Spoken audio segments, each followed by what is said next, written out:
YSR Congress party senior నేత మాజీ మంత్రి విడుదల రజని వైసీపీని వీడేందుకు సిద్ధమవుతున్నారని, త్వరలోనే ఆ పార్టీకి గుడ్ బై చెప్తారని, అందుకే పార్టీ కార్యక్రమాలకు దూరంగా ఉంటున్నారంటూ పెద్ద ప్రచారమే జరిగింది.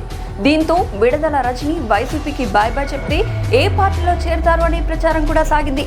అయితే ఆ ప్రచారంపై క్లారిటీ ఇచ్చారు మాజీ మంత్రి విడుదల రజని. బీసీ మహిళపై తప్పుడు ప్రచారం చేయడమే తెలుగుదేశం పార్టీ నేతల లక్ష్యమని మండిపడ్డారు. తాను చిలకలూరిపేట నుంచి రాబోయే ఎన్నికల్లో పోటీ చేస్తానని స్పష్టం చేశారు. అసలు సోషల్ మీడియాలో వచ్చే ప్రచారాలను నమ్మవద్దు అని విజ్ఞప్తి చేశారు విడుదల రజని. ఇక మెడికల్ కాలేజీల ప్రైవేటీకరణ నిర్ణయానికి వ్యతిరేకంగా 1 కోటి సంతకాల సేకరణ చేపట్టాం.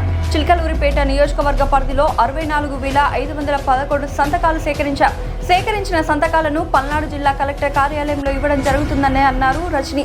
చిలకలూరిపేట జాతీయ రహదారిపై రోడ్డు ప్రమాదం జరిగింది. 5 విద్యార్థులు మృతి చెందడం బాధాకరమన్నారు. ఈ రోడ్డు ప్రమాదానికి ప్రధాన కారకుడు ఒక పోలీస్ కుమారుడే. ప్రభుత్వం చట్ట ప్రకారం చర్యలు తీసుకోవాలని డిమాండ్ చేశారు. పోలీసు ఉద్యోగి కొడుకు ఉన్నాడు కాబట్టి పోలీసుల వ్యవస్థ కేసు విచారణలో నిర్లక్ష్యం చేస్తుందని విమర్శించారు. వైసీపీ నేతలను టార్గెట్ చేసి వారిపై అక్రమ కేసులు పెట్టడమే పోలీసులకు తెలుసు అని ఫైర్ అయ్యారు. 5 కుటుంబాల్లో విషాదం నింపిన వారిని కఠినంగా శిక్షించాలి, ప్రభుత్వం జోక్యం చేసుకోవాలని డిమాండ్ చేశారు మాజీ మంత్రి విడుదల రజని.